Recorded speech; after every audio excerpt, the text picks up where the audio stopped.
Hey, welcome to another episode of More Than You Can Handle. My guest today is a comedian based in Raleigh, North Carolina. It's my friend and soon to be yours, Spencer Bland. Hey everybody, how's it going? Hey, buddy. Good to see you. Thanks for doing this. Yeah, man. Thanks for not canceling on me or not for just giving up on me because I think what I had to reschedule twice on you, so I appreciate that. Yeah, well, hopefully you'll make it worth it.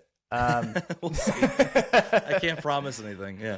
Well, you were one of the people on the top of my list because I know we have, I think, some similar hyper-religious For sure. backgrounds. And so I was looking forward to talking with you. So let's jump in. What is your religious background? Yeah, grew up Christian. Specifically, I mean, I didn't really align. My parents aligned. My mom was Methodist, and my dad was whatever church could get him able to climb the social ladder. So we were Baptist, we were Methodist, we were non-denominational. Like I remember we went to a church purely because John Edwards went there. And he was like, "Oh, if the senator's going to this church, we have to go to this church." And I was like, "Okay." I don't know if you remember John Edwards. He ran. Oh yeah. Okay, yeah. Famously, divorced his wife for having cancer or something like that. And yeah, didn't he have an affair with? I think so. Yeah. Yeah. Right. Yeah, typical, very even-keeled Democrat. But yeah, I mean, grew up in the church, very religious. Wait, so what did your dad do? Why was he so interested in this kind of social status?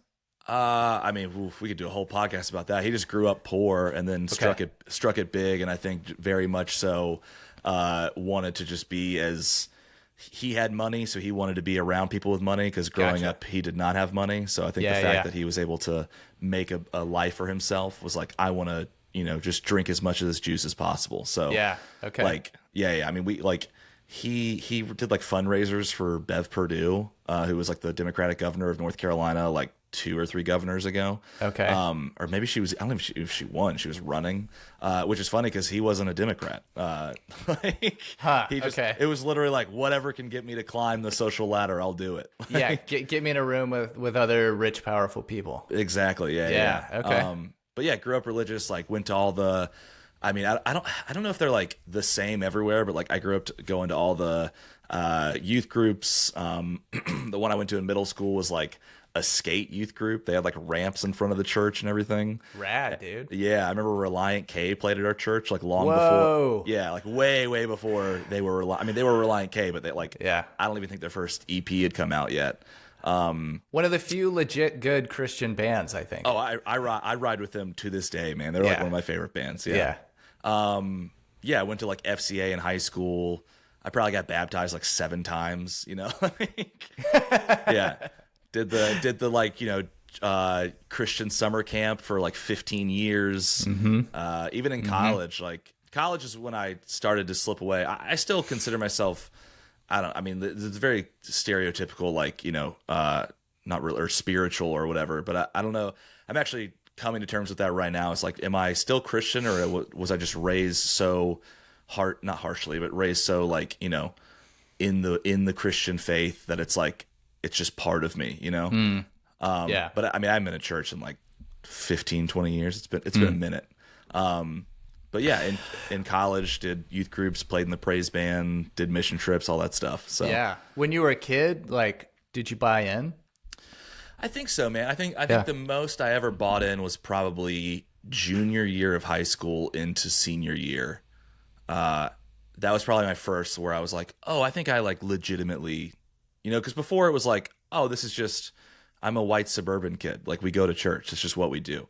And it was cool. Like my parents never forced me to go to church. Like I had friends whose parents were like, every Sunday, 7 a.m. we're getting out, and my parents, they were divorced. They were really chill. They're like, we're not going to force you to go to anything. Like the only things I had to go to were like Easter and Christmas services, And then in high school, I got really, really into it, mostly because I was into a girl who was very Christian. But then by just being there, I was like, oh, this seems pretty cool. And then I had severe depression. So I was like, oh, this whole eternal life and forgiving your sins and your cleansing of all your, all the bad things in you. I was like, that sounds kind of tight. And then stopped, not really stopped believing, just stopped caring senior year of high school because I was like, I'm a senior. I want to do that. Did you go to a Christian school? I did. I got sent to I was a little problem kid in middle school, so my dad sent me to an Anglican private school in Raleigh, North Carolina called St. David's. And I got to tell you, is it a boarding school or no. He gave me two options. He gave me an option for boarding school, or he gave me an option for in school in the city where we lived. And I was like, I'm going to stay at least where I live. And they did not help one bit in making me Christian. Really? Yeah, man. I mean, they were like just a stereotypical, like, I mean, literally the pastor, or not the pastor, I guess he was the priest, but because it was Anglican, but he's in prison for child pornography, like just very. Oh, Jesus. Yeah, all the bad things that you hear about that. But no, it's actually through like youth group is what I got like more serious about that, like FCA, Fellowship of Christian Athletes, which was a fun endeavor. And then in college is probably where I got like most into it. And that was just purely like my roommates and I just literally went to a youth group because it looked cool. They were like, oh, they got a laser show going on in there, and then my buddy and I wanted to play music, and we were in a band, and then we were like, well, what if we can also play in the praise band? We're like, that'd be a good way to get chicks. Yeah. Because in college, that's all you care about. Yep. And then through that, got very, very into it. Like, dude, I remember at one point it was called Campus Harvest. I have no idea if it still exists, but it's like a huge college, like all the youth groups for this one certain very charismatic college organization meet up, and it used to be Raleigh. I don't know if it still exists, but this guy like prophesied over me and was like, "You're gonna bring millions to Christ in Africa." Like I was in the office of the head of this guy's church. I can't remember the church. I think it's like Kings Park. It's out in Durham, and it was like the guy who leads this church and this like famous prophet type dude. I can't remember his name, and like they were speaking in tongues and prophesying over me, and I was just like. I remember being like, this is cool, but also like if someone tells you you're going to do awesome things, you're kind of like, yeah, I am, Yeah. Like, have you made any progress on that? Absolutely zero. No, zero Africans Yeah, come to Christ due to Spencer Bland. Never even stepped foot on the continent of Africa. So. Yeah. Well, at least it's a continent. That's yeah. That's progress over most people in the youth group, probably. Very true. Yeah. Yeah. Yeah, and really didn't start like, I guess, deconstructing the group that I was in, and we've talked about this, I think, and but they were a cult. This is probably the easiest way to say it. Like literally, the three guys that ran the ministry, they were headquartered in Nashville. It was called Victory Campus Ministries, and I believe at the time the company was called Every Nation. In the 80s, they were like scamming kids out of money. And I don't know what the governing body of like youth groups is, but they're like, hey, you can't be this controlling. This is technically a cult, so we're going to disband you. And they didn't do anything for like 20 years. And they came back in the early 2000s and were like, hey, we're back. We're going to keep doing the same thing, though. Is that cool? And they were like, yeah, we believe in forgiveness. So come on back, man. Right. And then ended up doing classic the exact story. Yeah, I remember they had this thing called the Purple Book, and that's what we had to like give to people. And it loosely told the story of Christ, but it more so told the story of how awesome these three pastors were. Wow. Yeah, and it was just really. I think I remember being on a mission trip in Mexico, and this guy Nick Jones was doing like the morning blessing because we were about to go out and witness to people. And it kind of hit me. I was like, oh, this is not okay. Like what about it hit you? What? He wasn't talking about Jesus at all. Like he was out there and he was like, guys, we got to go out there and we got to tell him about Greg. We got to tell him about Mike. It was like, yeah, and it was like, and also they were really pushing spiritual gifts. He was like, you got to speak in tongues. They're like, you have the power of prophecy. You need to go prophesy over these people. And I remember, like, honestly, it took me actually reading the Bible. I don't know, that is so funny. It was hilarious, dude. You've heard of Jesus, but have you heard of Greg? Yeah. And it was like just some like frumpy middle-aged dude that lived in Nashville. Like he wasn't. Yeah. It was wild. That's incredible. Man. And then I remember just like and that was like my first experience with like seeing what poverty looked like on people too. So I was like, oh, this isn't okay. Like, and I actually ended up like detaching from my group and just walking because I could speak at the time, could speak well enough Spanish to get around. And I just like walked around the town and just like talked to people and like wasn't, I mean, I think I was like loosely being like, yeah, we're here for Jesus. But like literally they were all like, yeah, we know Jesus. We're Catholic. Like they were all, they're like, do you see the big cathedral over there? Like we were building a church and they were like, there's a giant cathedral like 2 blocks away. Like, Yeah, right. yeah, just the Yes, like, but do you know Greg? Again, exactly. I was like, look, I'm gonna get in trouble if I come back with all these purple books. So I can. Do you guys need firewood or anything? Like, yeah. And it was funny because like it was that trip where I was like, oh, I should like maybe be a little more critical or like just ask more questions, you know. And because it was like me realizing that what they were saying was not accurate was because for the first time I had read like excerpts of the Bible and books and certain things. Like I really loved the Timothys and, you know, all that stuff. But I was like, oh, I should actually like read the whole Bible. So I started doing that like a year prior to going on the mission trip. And I think it's, what is it, in Acts where they actually talk about like spiritual gifts and like the rules around it and everything. And I was like, oh, we're not doing any of this. Like, we're not, like, I think, I mean, once again, I was 18, I'm 33 now, so it's been 15 years. But I remember there being like, if you speak in tongues, there needs to be like a translator present or something like that. Right. And like, it's like prophecy is only like given to like certain, I don't know, there's like not regulations, but you know, there's like guidelines. Sure. And I just remember being like, oh yeah, this is like a little bit of like spiritual manipulation because we're just like excited college kids, and they're like, no, you definitely have this superpower. And it's like, we wanted to be Avengers for Christ, you know? Yeah. Wow. Yeah, I remember like there was it was their soccer field, and I was playing soccer with this kid who actually ended up baptizing later that week. I didn't want to do it. His family was like, he really likes you. We think you're a good person. Like, we would like you to baptize him. And I was like, okay, cool. So I've got that on my stat sheet that I've baptized one Mexican child. Not quite Africa, but to some Americans, they think everything is. You never know. That's right. Yeah. But there was this woman in a wheelchair, and she was paralyzed. Her like legs were, I can't remember what it was. Something like she was like born with a birth defect, and her legs couldn't walk. And this group of girls were like laying hands on her and speaking in tongues, and they're like, God's gonna make you walk today. And they didn't speak Spanish, and the lady was saying in Spanish, she was like, oh no, like, no thank you, I'm good, like, please, like, I appreciate the prayers, but like I'm okay. And they're like, no, you're gonna walk. And I remember this girl yanked her out of her wheelchair, like, and was like, the power of Christ. And the woman like stumbled forward, and her leg just kind of kicked forward and caught her weight a little bit, and then she fell. And they were like, she walked, praise God. And I was just like, this is not okay. I was like, wow. I can.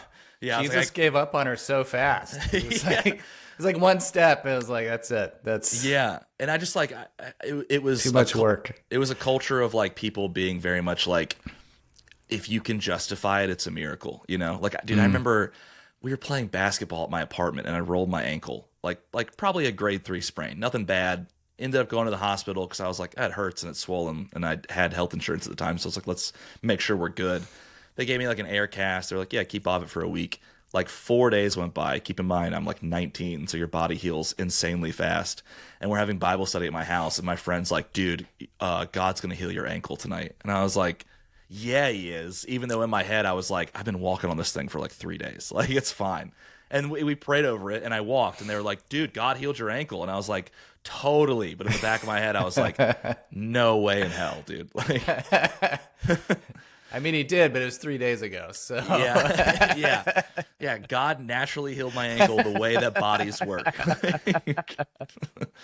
Yeah. So it was just like, that was, and that, I mean, in regards to comedy, that's probably where I get most of my material from, just because it was an absolute, just insane, like 2.5 years that I was with around these people. And like, some of those guys are still my friends. Like my buddy Sean was a groomsman at my wedding, and you know, we both kind of got out at the same time. And but did you make a hard break from it? Yeah, I did. Yeah, it was after that mission trip. I was just kind of like, it was that, and then you kind of, there, you know, there's one crack in the foundation that lets water in, you know, and it was just like, it was that mission trip, and then I kind of stepped back and was like, oh, I've been like paying for these guys lunch whenever I go out to lunch with them, and like I'm 18 years old and like work 2 jobs to pay for college. And then like I remember them telling me like I couldn't date certain people. Like it was very manipulative. Like me and this girl were into each other in the church, And they're like, no, that would distract you from your walk. And what they really didn't want us to do is they didn't want us to have sex, which like I get, like that's to each their own. I don't see it that way, but it was like the fact that they were willing to go to like that. They like so much so that they moved her off the praise team because she sang in the praise team, like because they didn't want us like around each other. Yeah, it was just like hardcore level. That's hot. When a girl sings in the praise team, that's hot. Oh, like dude, you can't have that. It's funny. I remember in front of a bunch of dudes. When I got on Tinder, like, you know, years later, I had a picture of me like playing bass from the praise band, but you couldn't tell it was a praise band. And I was like, this is a pretty cool picture. I'm going to keep this. This is definitely one of my Tinder profiles for a bit. It wasn't a total waste. Still got you laid. There you go. I got a Eventually, you got to play the long game. Yeah, man. But so it was after that mission trip, it was kind of it was probably like a month or two. And I did dabble in a couple other churches. But unfortunately, it's kind of like frying pan into the fryer because I jumped into an Acts 22 church, which I'm sure you know the controversy around all that. Yeah, so it was just like two like really bad situations where I was like, okay, maybe this is not for me, you know? Yeah. And then I remember when I moved back from New York, you know, in the 5 years, you know, or whatever, I came back to Raleigh. I moved home. I was pretty depressed because, you know, I failed as a comedian in New York City. And one of my old friends was like, hey, come to church with us. Like, you know, it's been a while. Like, why don't you just try that again? And I was at the point where I was like, sure, man, I'll try anything. And I went to this church, and I remember the first thing the pastor, he's like, you know, welcome everybody. We're so excited to have you here. He got into his sermon, and he was like, we are not going to let the homo agenda change how we love Christ. And I was just like, all right. I literally just left, and I straight up have not talked to those people since. Wow, dude. They saw right through you, dude. I know. To your homo agenda. That's how do you explain that except for God? Yeah, that's pretty incredible. God. So did they let you go pretty easy? Like when you're like, hey, I'm out. They were pretty big on like once you called them on any of their stuff, excommunication, like blocked on Facebook. Wow. Okay. Telling people to like slander you, not to talk to you. Like I remember, the big grift they had was they promoted a quote unquote seminary program that was like 8 weeks in Nashville. It was not accredited. They did not tell you that, but it was $15,000. Yeah. And they wanted you to like go around and raise money so you could pay them, so then you could go get your Every Nation accreditation. And I remember like a year, I think I was like about to graduate, and I was driving around because I went to East Carolina, and I was driving around Greenville, and I saw this girl on the side of a road with a sign that was like, help me pay to like praise God or something like that. And I remember rolling down my window and being like, Victoria, what are you doing? And she's like, I'm trying to raise money for Every Nation School. And I was just like, hey, you know, that's not a real, like any other church is not going to see that and be like, oh, you went to Bible college. Like it's not an accredited seminary. And she was like, they told me you would say that. And it was like, okay. Like, oh, wow. Yeah. So it was it was a cult, unfortunately. Yeah. Got some cool friends out of it, but it was definitely, and some good bits, but it was definitely a cult. Yeah. Wow. That's amazing. They were able to get women out on street corners. Yeah, I know, right? I thought they were trying to fight that. I know what's going on. So, when did you get into comedy? Was that in college during all of this? Yeah, it was pretty much like, it's funny because I don't know if you know this, but Matt White is the reason I got into comedy. I hear that story a lot. Yeah, we used to, so after our like Thursday campus ministry, like the actual like ministry day on campus, at that night we would go to IHOP. Because they were like, we don't go out to bars. We're going to go praise God in IHOP. So we went to IHOP, and Matt was there, trash, dude. Just like hammering off his ass. It was great. And he just walked up. Matt White is a local Raleigh-based stand-up comedian and teacher and improviser. Father of many local comedians. Yeah.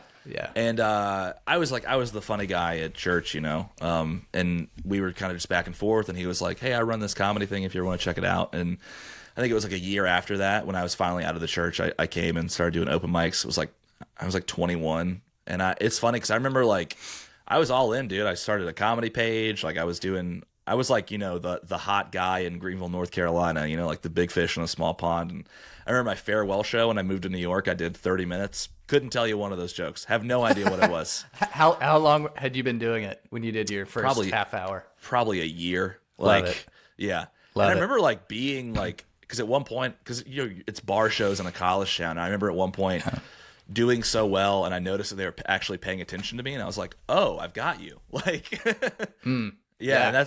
And that was probably the first time that I remember being like, "Oh, I could actually like do this." And then I went to New York and was like, "I cannot do this." So you went immediately you graduated college, went to New York to do comedy. I didn't even graduate. I've been in Greenville for 5.5 years, and I told, for 5 years, and I told my advisor, I was like, "Hey, is there anything I can take online? I got to get the hell out of here." And she was like, "Yeah, you can finish your last 3 courses online." So I took like intro to children's literature, another English course, and then dance online. And I took, yeah. What? Yeah, dude. I watched YouTube videos of dances and then like talked about them on like the Blackboard like portal thing that we had in college. It was wild, dude. Dance. So you didn't have to dance? No, never had to Okay. dance. There was extra credit. You could like upload yourself like attempting the dance that you watched, but I was like, no way in hell am I doing that. Yes, I finished my last semester of college in New York while also doing bad at stand-up comedy. Wow. Did you go by yourself? I did everything wrong, dude. I moved up there with no material, or well, I thought I had material. Dude, you had a half hour. What are you talking about? Exactly, I know, right? Yeah, I moved up there with no material, no support structure, like $800, and not even a job. Like, and it was just absolute chaos. I was doing like bringer shows, and the thing is like I've got a tape of me doing like a bringer show at Stand Up New York where I'm like doing very well. I watch it and I'm like, ugh, it's bad. Like my flow's bad. I'm uncomfortable. I can tell. And then I did well enough at those bringer shows that they like offered me, like I was doing like Wednesday 6 p.m. spots where I didn't have to bring people. I just got to work.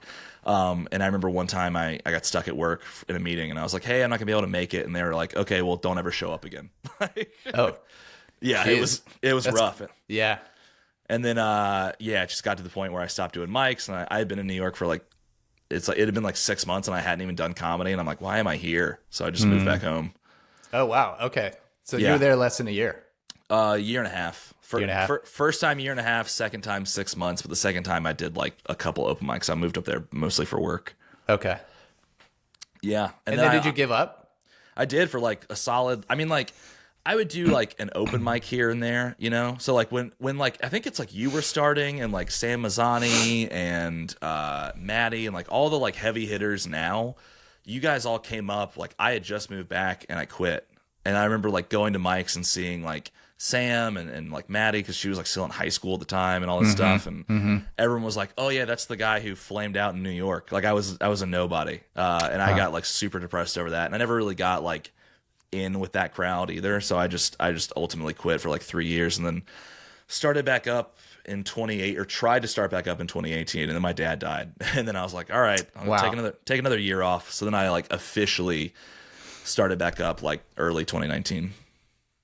During this time, was faith like any religion, like any part of your thought or I mean, practice? like I think in the way that I when something bad would happen, I would pray, like I remember like a girl I was dating at one point, I thought she was pregnant, and I was like, God, if you yeah, I was like, if you could just take care of this, I promise I'll go back to church. Like I used to have a joke where I was like, I'm a really good Christian when I need something, like Yeah. Wow. Yeah, but no, I haven't So been you prayed to God for an abortion. That's pretty much, yeah. That's pretty spiritual abortion, yeah. You don't hear a lot about that, but there's probably a lot more prayers like that, and people are willing to admit. It's a loophole, actually. Yeah. Wow. Okay. Yeah, and then no, I never really like. I mean, I was writing jokes about growing up in the church and dealing with all this, but so you were clearly like using comedy to kind of process some of that stuff. 100%. Yeah. And I remember like when I started going to therapy in 2016, that's when I really was like able to like fully unpack just all the stuff. and my therapist, who is, it's great. We talk about religion, but she never straight up tells me what she is, which I appreciate. But I have to assume she's a Christian just in the way she talks about it, you know? But yeah, she's helped a ton. And there's like a few people who like, because my biggest gripe with religion was I had been in these terrible churches back to back to back, and didn't really know many good Christians. And then I actually started to meet like decent Christians, and I was like, oh, so that is possible. Like you can be like a man or woman of faith, a person of faith, and like actually like not be a giant piece of shit, you know? Like you were one of, like when I first got into comedy, and I was like, oh, Jeremy's a good dude, and then I found out you're like pretty Christian, and I was like, oh, tight. Like, and I like that didn't like change my opinion of you at all, whereas like 4 years prior it probably would have, you know? Yeah. And then like I'm in a fantasy football group with like a bunch of my old like emo friends, because we were in screamo bands back in the day, and they're all for the most part still very religious, but they're like all like really, really good dudes. It's been fun to watch like my friends who stayed in the church, like, I don't know if like deconstruct is the right way, but just like accept things that should have been accepted, you know, a decade ago. Like, like I remember I got kicked out of Young Life because I drank, even though I was 21 years old. You know, they were like, no, you can't do that. Like I was in a folk band in college. I did Young Life for all of 2.5 weeks, got accepted, got placed in a high school. And then like the leader came to my band's concert in Greenville, and he was like, hey, I noticed that you had a beer on stage. He's like, that's really going to hurt your witness. And I was like, dude, I'm 21. Like, and then I was just like, this isn't going to work out. Like, yeah. Wow. So it's just a bunch of like really bad examples. Like, of, no, I swear that was water, and then Jesus blessed it, and holy shit, it's beer now. Beer? I don't know. Yeah, straight miracle, dude. Yeah. You know, he does that. I don't know what to tell you. Yeah. I mean, it's fun though. Like I've got loads of stories that I want to turn into bits or figure out a way to work on. Like, I mean, dude, the church that was attached to the first, like the cult, if it's the cult, I'm referring to that youth group or that campus ministry. The church that was attached to them, kind of a smart idea, but definitely maybe a poor execution. But on the weekends, like starting Thursday through Saturday, they would open up until 3 a.m. and they would call it the Victory House of Prayer. And they're like, hey, don't go to the bars. Come here and get drunk on the Lord. Which is insane. And you walk in there and they turned up the heat to like 80 degrees, and everyone's listening to like Jesus culture, spinning around in circles and screaming in tongues. Like, and it's a good time. It could be a good time. I remember going a couple times and it was pretty tight. And then I remember going again, like after like once I think like the first like point of like skepticism jumped in, and I went in there again, and I was like, oh, this is weird. Like, yeah, but like, yeah, sometimes you get a glimpse of what some of this stuff must look like to people who haven't grown up in it or drank the Kool-Aid. So. And you're like, oh, wow, you kind of get the subjective perspective, and you're like, oh, wow, this is kind of crazy. Yeah. And I was like, I was living this double life too, because like I was trying to like fully buy into this campus ministry and like be, you know, quote unquote sold out for God. But at the same time, I was trying to have like a normal college experience. Like I remember I rushed to fraternity for 3 weeks. And there was one point in the school paper where I was on the cover for handing out pamphlets, because there was this giant like come to Jesus moment that we sponsored. And I'm literally like front and center putting a pamphlet in someone's hand, and then 3 days later I am on the cover of the paper again on the Sig Ep float, trashed out of my mind. Like, and that's a very good indication of how my like college experience went. Is I would pray and try to be a good Christian, and then I would go live a normal college life and like hook up with people and drink and party, and then I'd feel bad about it, so I'd go back to church and pray for forgiveness. Like, I think the craziest part, and I haven't even turned this into a joke yet, but I have to, is we used to do prayer walks through campus where we would just walk around and try to quote unquote feel the energy of what needed to be prayed for. And I remember we ended up like there's a very polluted river that runs beside ECU's campus called the Tar River. It's like literally one of the most polluted rivers in North Carolina. And because of that, you can kind of feel heat come off of it. And I remember we walked over there, and my buddy held his hand out and was like, guys, he's like, I think this water is demonic. And then my friend, I think this dude named Brandon was like, guys, I got to tell you something. I'm pretty sure I'm possessed. And we were like, whoa. And like in my head, I was like, what the fuck is going on? But at the time I was like, we got to pray about it. And like, I remember he like rolled his head in the back of his eyes and we like laid hands on him. And we're like, someone's praying in tongues. We're like, God, deliver his spirit, please, right now, be in this place. And like, my friend Sean is like, demon, present yourself. And like, he opened his eyes and he had like Undertaker like rolled in the back of his head. And he was like, I'm the demon. And my friend goes, demon, name yourself. And he goes, my name's Kyle. No. And I'm like, dog, you telling me you crawled from the depths of hell and your name's Kyle?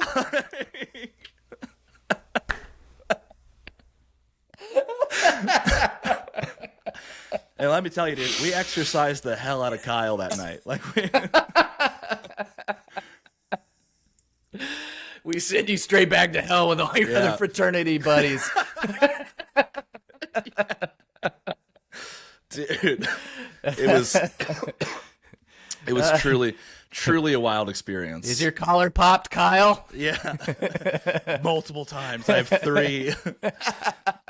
Yeah, dude, it was Oh it was my nuts. gosh. And at the time, I remember being like, this is totally the normal college experience. Like, Right. yeah. Sure. I mean, you don't know anything else, so. Yeah, big time. So why did comedy feel like the appropriate way to process this stuff?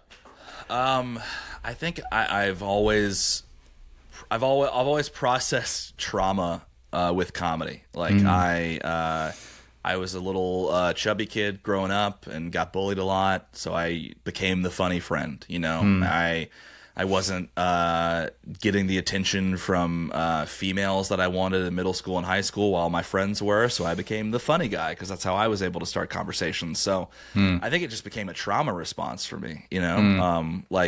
My parents were divorced. I had to deal with a lot of bullshit around that, you know, and I was able to kind of detach myself from that reality by watching funny TV shows, listening to comedians, being funny myself, coming up with skits and characters in my head. So while I don't really consider what happened to me or my experience with like the church in high school and college traumatic, I certainly can agree that it could be like a traumatic experience for some, you know? And I think I just like, it's the easiest way to process something for me in my mind is to laugh about it, man. Like that's nothing, nothing cuts the tension like laughing. Just like comedy was, I've always at least been a good talker for the most part. So, and I think I get that from my dad. So, comedy just seemed like the next, well, it's funny. Cause when I was in church and all this stuff, I was like, I'm going to be a pastor. And all these people were telling me, oh, you're going to go save millions in Africa. And I was like, well, I'm not a pastor, but I'm still on stage. Yeah. Well, so I'm wondering, is there something you found in comedy that you were looking for in religion? Yeah, I think acceptance. I mean, I think a lot of, and I've talked about this. I mean, God, we could get super into it, but I think a lot of people, when they turn to God or turn to religion, is they are looking for some form of acceptance, some form of love, and whether that love be through Jesus or the concept of God or just the community that the church provides. While I'm not necessarily alone, I have friends. I have so many friends. I have family. I've always had people there for me. I consider myself a very lonely person. I just enjoy solitude. I like that, but sometimes that can be, I talked about this before we started, but my mom is a little agoraphobic, and like I get that from her. And that can be very isolating. So I think the community that I was looking for, especially growing up in a divorced family when all my friends had regular nuclear families, I didn't have the sit at home dinner table experience. I didn't have, the regular nuclear Christmas that I wanted every year. It was always traveling back and forth to multiple grandparents' houses. And I think by going to church and getting that community and literally having Friendsgiving with friends and big Christmas exchanges every year, it was like I was getting that community, and I think that's what church gave to me, and that's why I liked it so much at the time. And do you find that in comedy now? 100%. I actually find myself getting like, even now that I'm 33 and like, it like still sucks to like feel left out sometimes on things, and it's like, I mean, a big tip in comedy is like, don't take anything personally, but it's like, you see someone start a show and you don't get asked to do that show. And then you're like, what am I doing wrong? Why am I not Sure. accepted? You know? So Yeah. And I think the cool thing about comedy is like, you know, especially our scene right now, everyone talks a lot of shit, and that's fine. I think comedy in general is just a lot of shit talking, but it's like the second anyone from outside comes in and starts talking shit, we're like, whoa, whoa, whoa, whoa, whoa, whoa. You're like, no. That's our circle the wagons. Yeah. Right. Yeah. And it's fun. Like, you know, like you may get mad at certain open micers or get mad at the scene, but it's like, that's the community, and I love it. And it's fun having come back and starting shows, and you know, getting to record an album and like getting some sort of pass in the scene. It is a nice feeling. Yeah, I mean, you talked about kind of failing in New York, failing and coming back, and then kind of just quitting for a while. You definitely seem like in it now. I mean, I consider you pretty central to the Raleigh scene now. I'm trying. I'm giving it probably a couple more years, if I'm being totally honest. And that's purely just because it's like, you know, you kind of look at what's going. Well, first off, the very most important thing, I'm married and have a wife now, and my family is my priority, as I'm sure you feel the same way. Mm-hmm. And it's cool to talk to people like Mark Brady, who is at the next level above us, in my opinion. And to hear him talking about going and doing weekends in Austin and being like, I don't know if I can do this much longer. I miss my kids, you know? And like, for example, I went to Richmond this weekend to do shows, some of the worst shows I've ever done in my life. And I remember just being like, is this worth it? Like not being able to spend time with my wife when we're like in the prime of our life, you know? So like I said, there's like a couple other goals I want to do comedy wise. You know, obviously it'd be great to be on TV, but I think that's a pipe dream, especially being in a smaller market. But like I got an album, and I never once thought that would even be a remote possibility, you know? I got into some cool festivals. That's awesome. So, I love comedy, and the community is great. I mean, it's the fact that my best friend is also a comedian and we run shows together is like a perfect world. And then there's also comedians that like we enjoy being around, and like the hang is super fun. That's great. Cause like I didn't have that in New York at all. I was by myself in the back of a room full of comics, you know? Yeah. And that's just brutal. I mean, trying to do this by yourself is just, not good for your mental health. No, not one anyway, bit, man. Yeah. And even if you get to the point where you're like a touring comedian, like the guy that I worked with this weekend, like just like in the last like few like headliners I've worked with, it's like, and not to like talk bad about them, like they're doing what I want to do, but they all just seem like wickedly lonely, and I'm just like, I'm like, man, I don't think I want that. Right. Yeah, I've had that same experience when sometimes you catch a glimpse of what you think you want. Yeah. As a comedy career, and you see somebody in it up close, and you're like, wait, maybe I don't want that at all. It's kind of nice because like 4 years ago when I started doing comedy, if I had talked to myself at that point, I would have been like, you're crazy, dude. Push through. Like, keep doing it. Right. Right. But, you know, you get older, priorities change. Sure. Yeah. But no, I mean, with that being said, I don't know if I'll ever quit comedy. Like, that's not the plan, but I'll definitely like, you know, kind of the same way I took the energy for church and kind of put it, or the energy for like wanting to be a pastor and being in the praise band and that performative, creative energy, and just applied that to comedy. You know, I'm sure that's going to have to be applied somewhere else. Right. I'm not quitting comedy anytime soon. With that being said, but okay. Yeah, good. No, definitely not. No, I've got at least a few more years or a couple more years, but yeah, it's interesting to say the least, I guess. Yeah. I mean, speaking of like putting things in perspective, one of the things I talk about with all my guests is how we think about death. Yeah. How death has impacted our life. For sure. And our comedy. And so, if we could, I mean, you mentioned your dad dying, and I'm sure that's a huge shaping force in your life. Yeah. It changed my life. It was like totally unexpected, which I think about that, and I think that's probably, I don't know if that's the best way for a parent to go, because I've also had like people who have had parents suffer through like, you know, long-term illnesses, and that just sounds also terrible, you know. And my dad was regular one day and then dead the next, which was wild. Just a massive heart attack like took him out.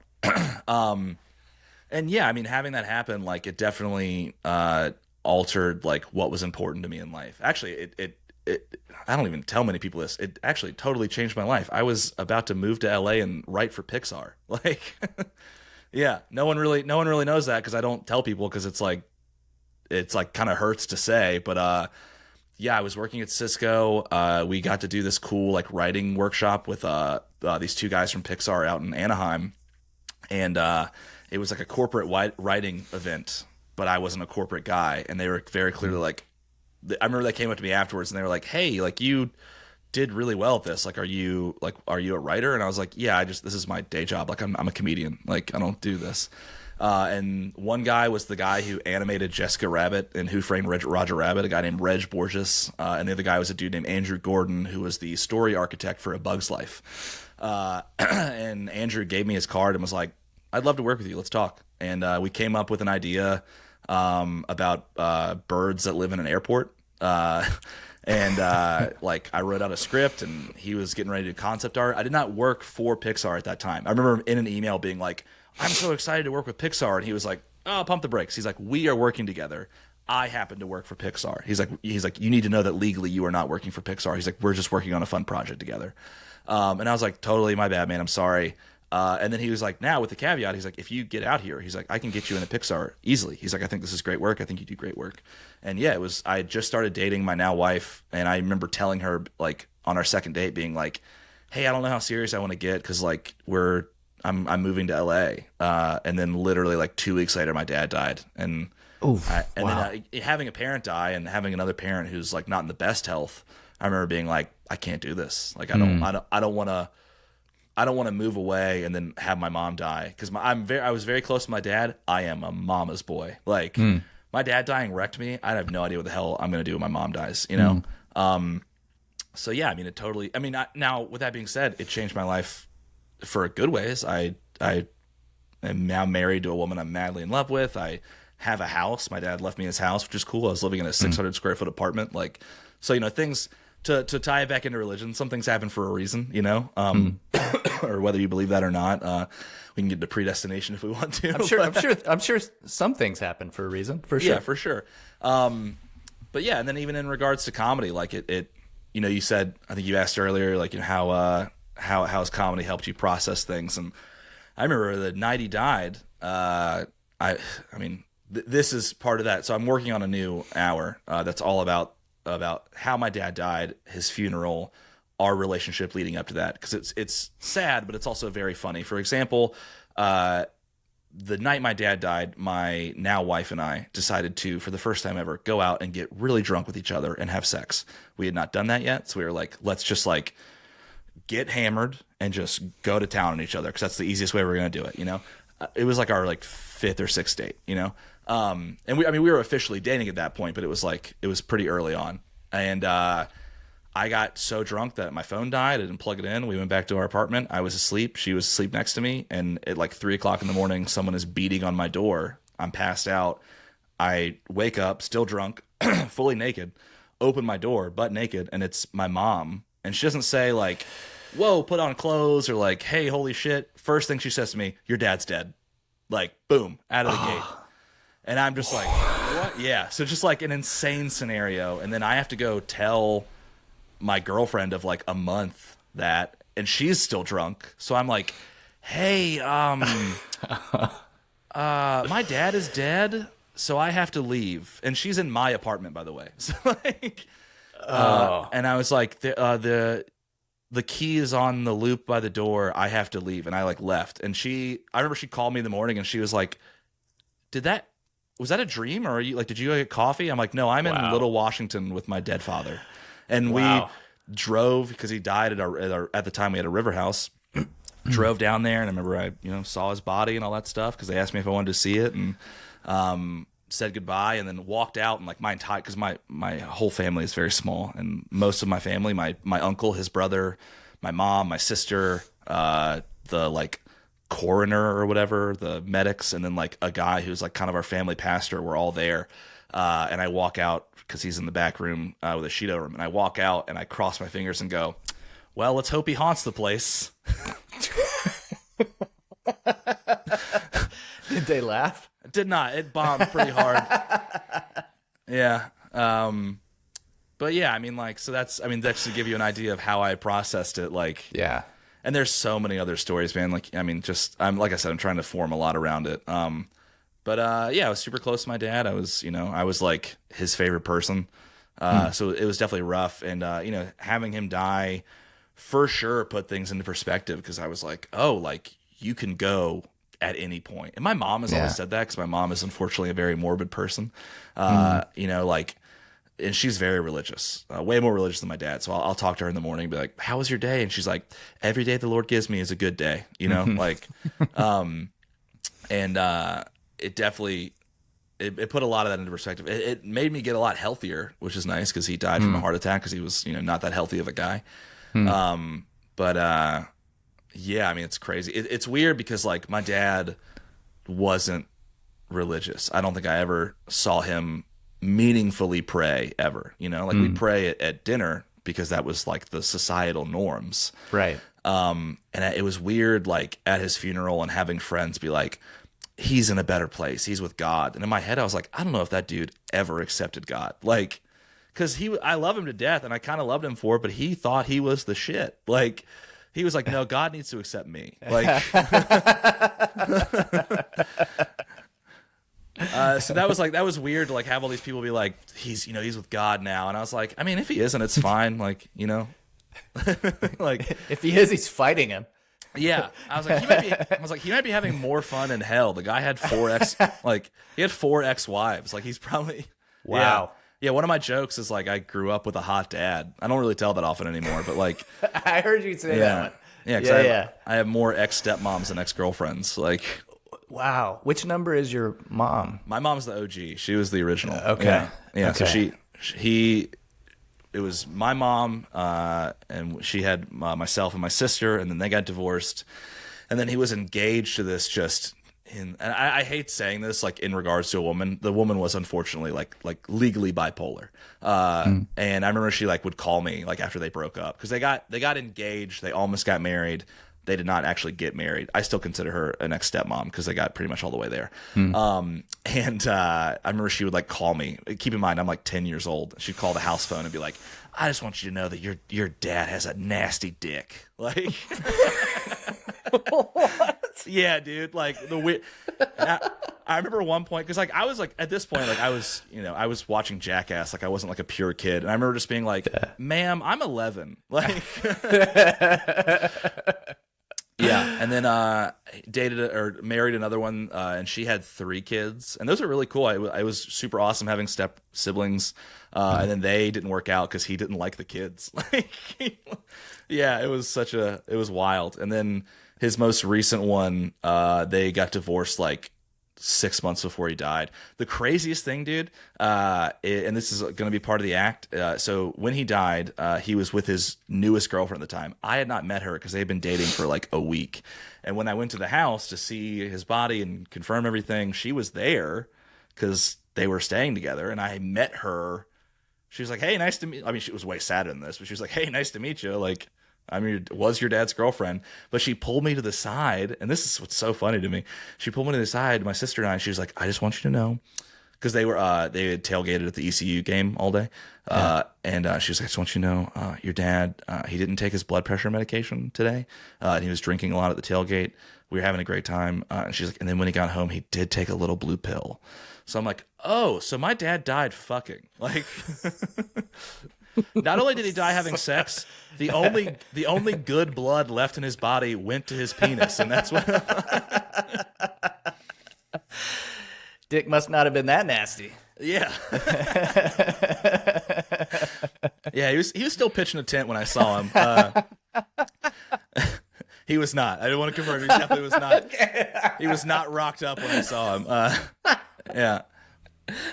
But yeah, I mean, just like, and like, I started laughing, because and my sister is like, we could not be more different. She is like very serious, super high up in her job. Like, she is a go-getter. I respect her so much, because like she was the older sibling and had to be very put together for the family, because she was taking care of me, because both my parents were working.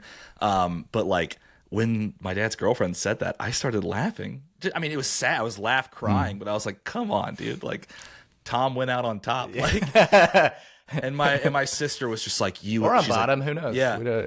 I'm pretty sure it was on bottom. My mom said he was a lazy lover. So yeah. And and I remember my sister just being like, we are like, you have something wrong with you. Like, how are you laughing right now? I was like, I don't know, man, but I am. Like, yeah. Oh man. So has your dad dying, how has that affected your thinking about your own death and like how you want to be remembered? Yeah, big time, dude. I mean, I think half the reason I am doing comedy or doing any sort of like creative endeavor is because I want this legacy, because my dad was like, in my opinion, he made it. He was from a poor working class family from Eastern North Carolina. He got made fun of for wearing like homemade clothes growing up. He came from absolutely nothing, received 0 silver spoon, and created I remember at one point he told me later as an adult life that I think it was like my senior year of high school, he made $1 million. Like not his business, like he personally made $1 million. Lost it all when the economy collapsed because he was a home builder, and we know how that market went.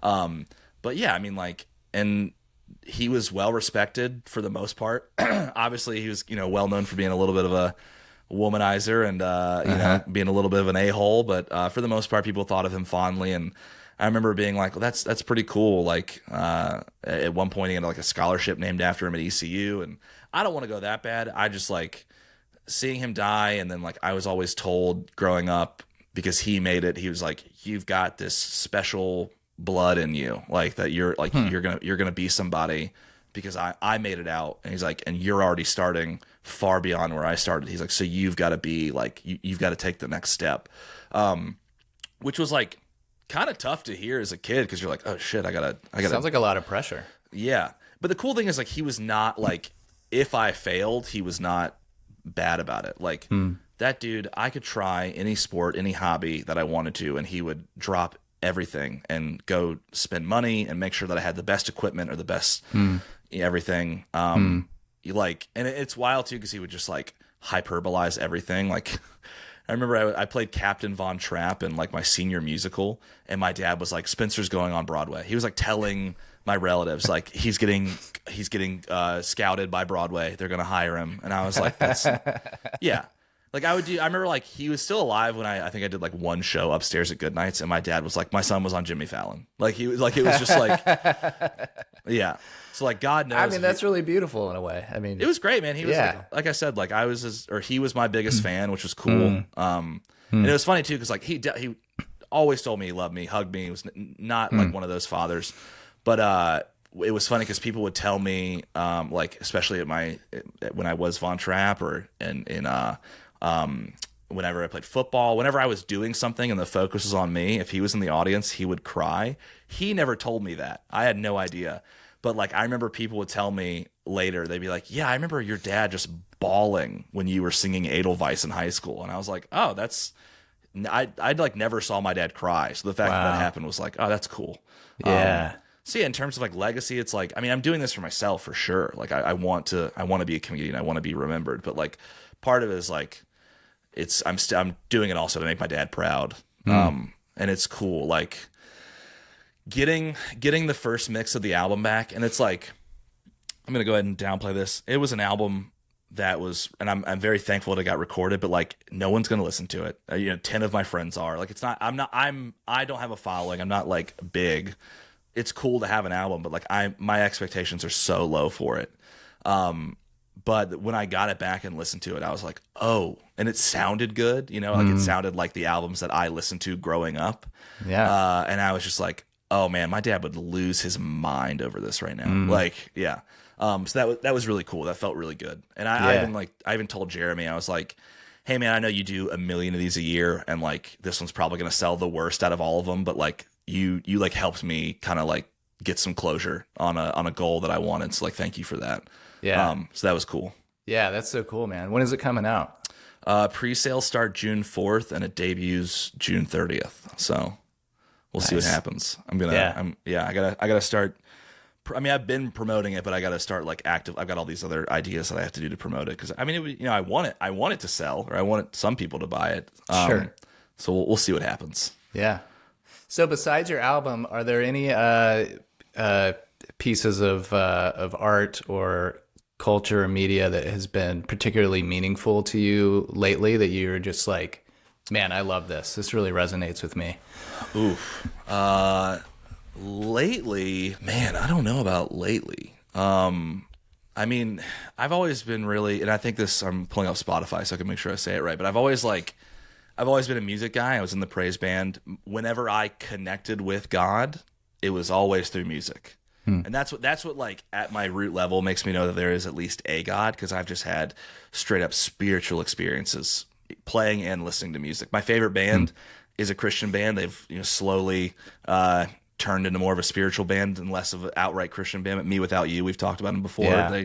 I like went and saw their final farewell show and just bawled my eyes out. And I mean, I attribute those guys to even keeping me remotely in the realm of God and spirituality. I mean, their lyrics, just the way that those guys write and talk about God, I'm like, if they can talk about it that way, that dude's got to exist. Like, but recently, this is so weird because this isn't even remotely Christian, but I went to a Coheed and Cambria concert the year I got married, so 2021, and I hadn't listened to them I'd listened to them, but not like actively been like a fan probably since high school.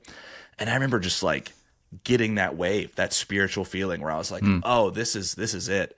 And I remember my wife, we were walking back to the car. My wife looked at me and she's like, that is the happiest I've seen you in years. Like, because it was, we were going through COVID and all that stuff. Yeah, right.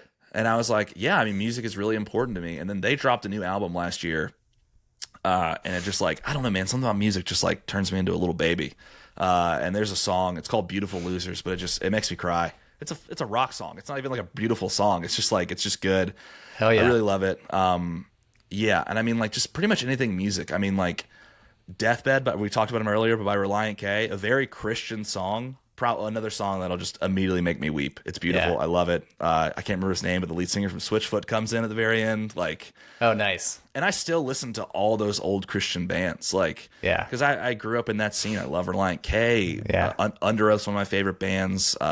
This band, The Chariot, was like, still is one of my favorite bands. So like, I've always connected with God and just like with myself through music. So like anytime a new song, I mean, I run a music, or well, this is kind of news, used to run a music podcast. But yeah, anytime I've ever like felt something, it's always been music. That's a good, you almost mentioned the podcast and yeah, sorry, go ahead. Well, I was just saying, I mean, now's the time, we're wrapping up here. So if you want to talk about where people can find you or what you got going on, talk about the podcast or not. I don't know what's going on with that. Yeah, so neither do we. Okay. No, you can find me. Mostly, I'm putting everything on Instagram. I'm trying to make that a thing. My Instagram handle is @SpencerSpicy, spelled the same way it sounds. We're not taking down the podcast, so if you are into music and you want to go back and listen to a fun comedy music podcast, I run a podcast called Bop or Flop. And it's me and my best friend Jordan Huggins. We pick a date, and then we go back and look at the Billboard Top 10 from that date and talk about if the songs are still good. We have 75 episodes, and with that being said, we haven't officially announced it, but we're going to this week. We're done with it. We just don't have the time to do it properly anymore, and we don't want to half-ass anything. So we're going to do one final live show at Neptune's in Raleigh, North Carolina, sometime this summer. But we're still going to leave the episodes up because it was fun. Like we got a good following. We got to do a few live shows and do a little tour around it. So it was really fun while it lasted. But yeah, other than that, I'm on Instagram @SpencerSpicy. I'm doing a bunch of fun dates this summer. I'll be in Charlotte. I'll be in Newport, Rhode Island. I'll be in Denver. I'll be in LA. So I've got a bunch of stuff coming up this summer, all to promote this album coming out. The album's called Dinner at 4 p.m. Comes out June 4th, or sorry, pre-sale start June 4th. But yeah, if you want to find anything, Instagram @SpencerSpicy. Okay. Great. Cool, man. Thanks, Spencer. Appreciate it, man. Yeah, thank you, dude. All right. See you around. Bye.